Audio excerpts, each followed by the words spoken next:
Hi, എല്ലാവർക്കും spoken English ക്ലാസ്സിലേക്ക് സ്വാഗതം.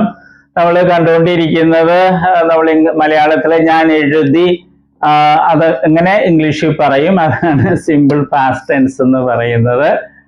ടെൻസിന്റെ പേരൊന്നും പഠിക്കണമെന്നില്ല, പക്ഷെ നമ്മൾ കുട്ടികൾ സ്കൂളിൽ പഠിക്കുന്ന കുട്ടികൾക്ക് സഹായമായിരിക്കുള്ളൂ. ഉണ്ടാക്കുന്നത് നമ്മൾ എപ്പോഴും പാസ്റ്റ് ഫോം ഉപയോഗിച്ചാണ്. ഇപ്പൊ ഞാൻ എഴുതി, ഐ റോട്ട്, അങ്ങനെയാണ് ഇംഗ്ലീഷിൽ പറയും. നമ്മൾ കണ്ടു. എന്റെ ചോദ്യം മലയാളത്തില് ഞാൻ എഴുതി, എന്റെ ചോദ്യം ഞാൻ എഴുതിയോ, ഞാൻ എഴുതിയോ. അപ്പൊ ഇംഗ്ലീഷിൽ അതെങ്ങനെ ചോദിക്കും? ഇംഗ്ലീഷിലെ ചോദ്യങ്ങൾ ഉണ്ടാക്കുന്ന രീതി നമ്മൾ നേരത്തെ കണ്ടതാണ്. എങ്ങനെയാണ്? വെർബിന്റെ ആദ്യത്തെ ഭാഗം കൊണ്ടുവന്ന് മുന്നിലിടും. വെർബിന്റെ ക്രിയയുടെ ആദ്യത്തെ ഭാഗം കൊണ്ടുവന്ന് മുന്നിലിട്ടാണ് ഇംഗ്ലീഷുകാരെ ചോദ്യം ഉണ്ടാക്കുന്നത്. ഇവിടെ പ്രശ്നം എന്താണ്? റോട്ട് എന്നുള്ളതാണ് വെർബ്, എഴുതി. ഇത് ഒരു വാക്കേ ഉള്ളൂ. അപ്പൊ നമ്മൾ നേരത്തെ കണ്ട ടെൻസിൽ, പ്രസന്റ് ടെൻസിൽ കണ്ടതുപോലെ ഈ റോട്ടിന് പാസ്റ്റ്, ഇത് പാസ്റ്റ് ഫോം ആണ്. അതിന് മുറിക്കും ഇംഗ്ലീഷുകാർ രണ്ടായിട്ട്. അപ്പൊ എങ്ങനെ കിട്ടും? ഇവിടെ നോക്കുക, റോട്ട് എന്ന് രണ്ടായിട്ട് മുറിക്കുമ്പോ ഡിഡ് റൈറ്റ് എന്ന് കിട്ടും. ഡിഡ് പ്ലസ് എന്ത് ഫോം ആണ്? ഡിഡ് പ്ലസ് പ്രസന്റ് ഫോം വയ്ക്കണം. ഈ ഫോം പ്ലൂറൽ ഉപയോഗിക്കണം. ഈ ഫോമിന്റെ പ്ലൂറൽ ഉപയോഗിച്ചിട്ടാണ് അവര് മുറിക്കുമ്പോൾ കിട്ടുന്നത്. ഇപ്പൊ ഡിഡ് റൈറ്റ് എന്ന്, ഡിഡ് റോട്ട് എന്ന് പറയരുതേ, അത് തെറ്റാ. ഡിഡ് റൈറ്റ് എന്ന് പറഞ്ഞാൽ അതിന്റെ അർത്ഥം എന്താ? റോട്ട് എന്നുള്ളതാണ്. ഡിഡ് കം എന്ന് വെച്ചാല് അതിന്റെ കിട്ടുന്നത് കെയും. ഡിഡ് ഡു എന്ന് വെച്ചാല് ഡിഡ് ഡു, കൺഫ്യൂഷൻ വരുന്നത്, ഡിഡ് എന്ന് കിട്ടും. ഡിഡ് ഗോ എന്ന് വെച്ചാല് വെന്റ്. ഓക്കെ, പാസ്റ്റ് ഫോം കിട്ടും. ഡിഡിന്റെ കൂടെ പ്രസന്റ് ഫോം വയ്ക്കുമ്പോൾ റിസൾട്ട് എന്താണ്? പാസ്റ്റ് ഫോം കിട്ടും. എന്തിനിങ്ങനെ ചെയ്യുന്നത്? നമ്മൾ കണ്ടതുപോലെ ക്വസ്റ്റ്യൻ ഉണ്ടാക്കാനും നെഗറ്റീവ് ഉണ്ടാക്കാനും വേണ്ടിയാണ് അവരിതിങ്ങനെ ചെയ്യുന്നത്. അപ്പോ നമ്മൾ കാണുന്നുണ്ട് ഡിഡ് പ്ലസ് റൈറ്റ് ആണ് റോട്ട്. അപ്പൊ രണ്ട് കഷ്ണം. അപ്പൊ ഈ ഡിഡ് കൊണ്ടുവന്ന് മുമ്പിലിട്ടാൽ മതി. Did I write. Did I wrote എന്ന് പറയരുത്, ഡിഡ് ഐ റൈറ്റ്. അപ്പൊ റോട്ട് എന്നുള്ള അർത്ഥം ആയിട്ടുണ്ട്. കാരണം ഡിഡ് പാസ്റ്റ് ഫോമാ, ഡു എന്നുള്ളതിന്റെ പാസ്റ്റ് ഫോം. ഈ ഡിഡിന് ഇവിടെ ഒരു അർത്ഥമൊന്നുമില്ല. ഇങ്ങനെ മുറിക്കാൻ വേണ്ടിയാണ് നമ്മൾ ചെയ്യുന്നത്. ഡു എന്നുള്ള വെർബ് ഉണ്ട് ഇംഗ്ലീഷില്, ചെയ്യുക എന്നുള്ളതാണ് അതിന്റെ അർത്ഥം. ആ അർത്ഥമൊന്നും ഇതിനില്ല. നമ്മൾ ഇത്രയും വിചാരിച്ചാൽ മതി.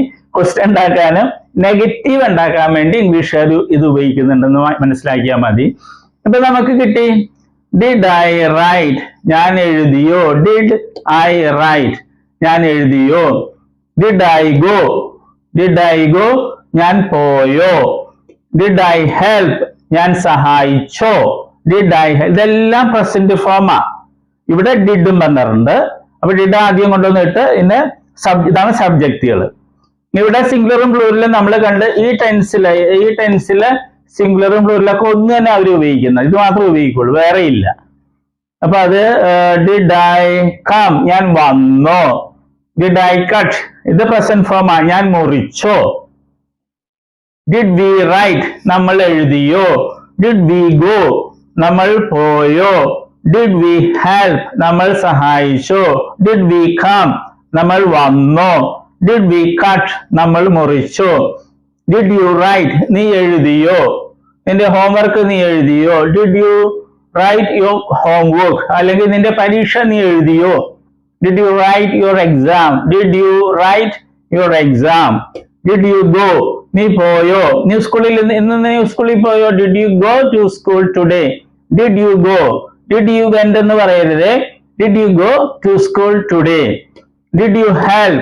നീ സഹായിച്ചോ. നീ അവരെ സഹായിച്ചോ. Did you help them? Did you help them? Did you come? Did you come? നീ വന്നോ. Did you cut? നീ മുറിച്ചോ. നീ ആ മരം മുറിച്ചോ. Did you cut that tree? Did you cut that tree?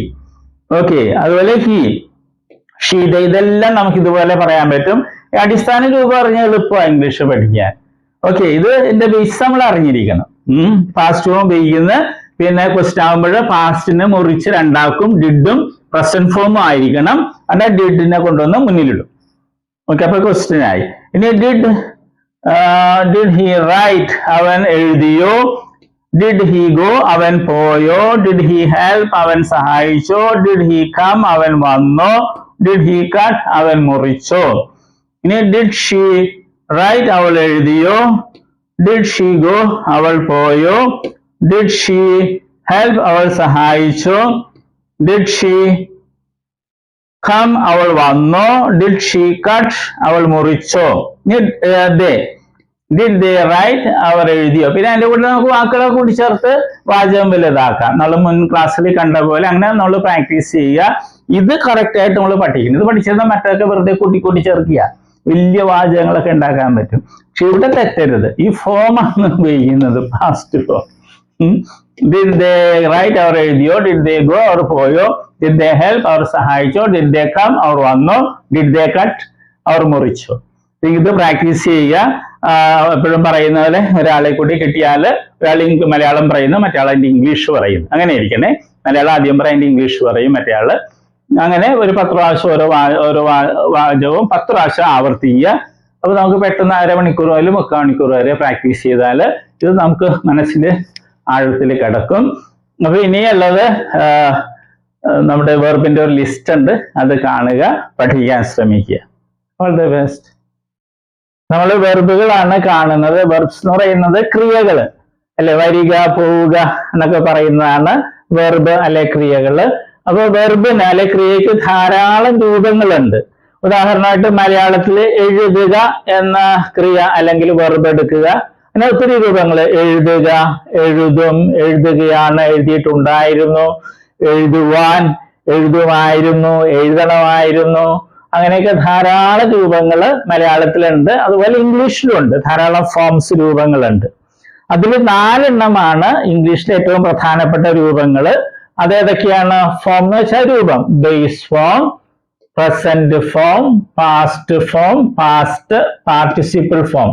ഈ 4 രൂപങ്ങളാണ് ഏറ്റവും പ്രധാനപ്പെട്ടത്. കാരണം ഇംഗ്ലീഷില് എല്ലാ ടെൻസ് എന്ന് പറയുന്നത് അത് മറ്റൊക്കെ ഉണ്ടാക്കുന്നത് ഈ 4 എണ്ണത്തില് ഏതെങ്കിലുമൊക്കെ ഉപയോഗിച്ചാണ് ടെൻസും മറ്റും ഉണ്ടാക്കുന്നത്. അപ്പൊ ഈ 4 എണ്ണം അറിഞ്ഞിരിക്കണം, എങ്കിലേ ഇംഗ്ലീഷ് സംസാരിക്കാനും എഴുതാനൊക്കെ സാധിക്കുകയുള്ളൂ. ഉദാഹരണമായിട്ട് നമ്മൾ ബേസ് ഫോം അല്ലെ, ഉദാഹരണമായിട്ട് റൈറ്റ് എന്ന വെർബ് എടുക്കുന്നു. അതിന്റെ അർത്ഥം എന്താണ്? എഴുതുക. പ്രസന്റ് ഫോമില് റൈറ്റ് ഉണ്ട്, റൈറ്റ്സും ഉണ്ട്.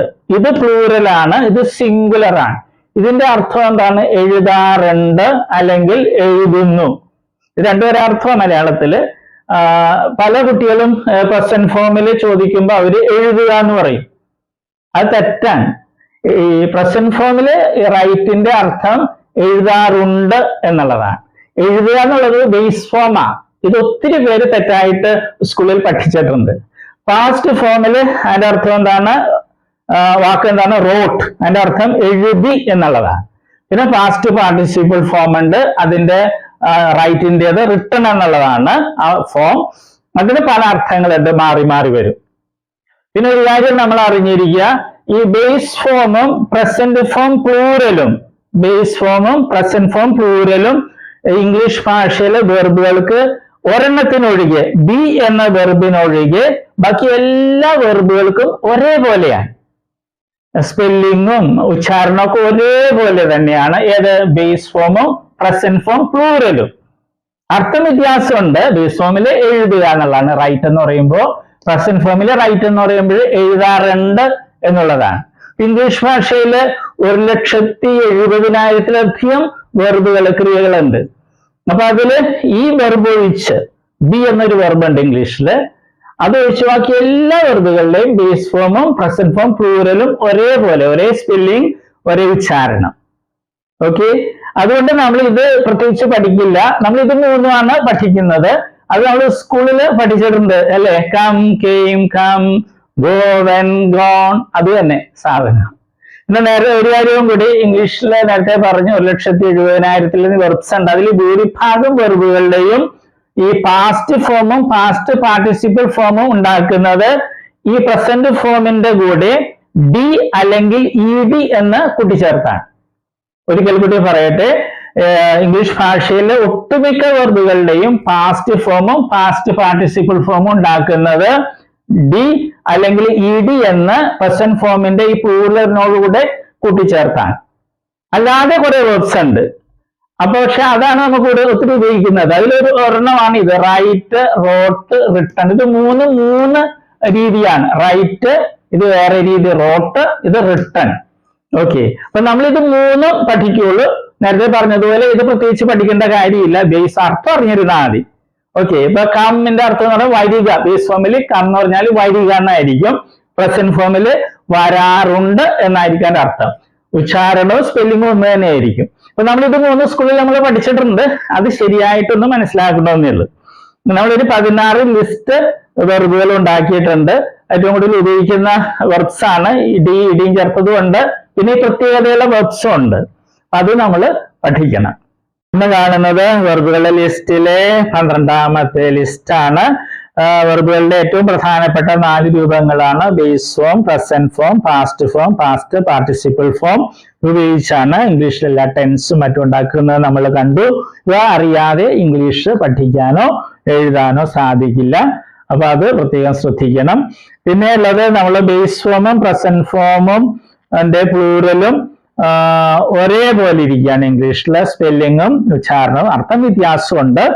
അതുകൊണ്ട് നമ്മൾ 3 ഫോമേ പഠിക്കുള്ളൂ: present form, past form, past participle form. അപ്പൊ അവയുടെ ഉച്ചാരണവും അർത്ഥമൊക്കെ പ്രത്യേകം പഠിക്കണം. പിന്നെ പ്രസന്റ് ഫോമിൽ ഒരു കാര്യം എപ്പോഴും ഓർക്കുക, അതിൽ പ്ലൂറലും സിംഗുലറും ഉണ്ട്. ആദ്യം കൊടുത്തിട്ടുള്ളത് പ്ലൂറലാണ്. എസ്ഒ ISO ചേർത്തിട്ടുള്ള ആ വാക്ക് സിംഗുലർ ആയിരിക്കും. ഓക്കെ, പക്ഷെ അർത്ഥം ഒന്ന് തന്നെയാണ്. തുടങ്ങാം. Slay, slew, slain, take, took, taken, shake, shook, shaken, freeze, froze, frozen, forsake, forsook, forsaken, rise, rose, risen, rise, rose, risen.